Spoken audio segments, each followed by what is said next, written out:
In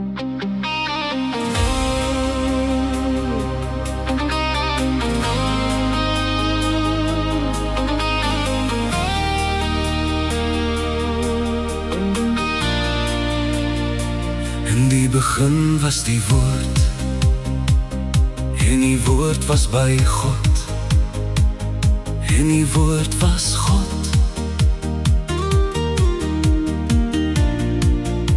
Die woord het mens geword, en onder ons kom woon.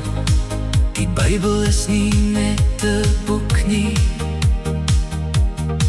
dit is God se lewende woord. Soos Psalms 119 sê, uw woord is 'n lamp vir my voet en 'n lig vir my pad. Van die skepping van die wêreld tot die glorie van Christus se wederkoms. Vertel die Bybel een groot verhaal, die verhaal van God en sy liefde vir die mens, die verhaal van redding deur Jesus Christus. Kom reis saam met ons.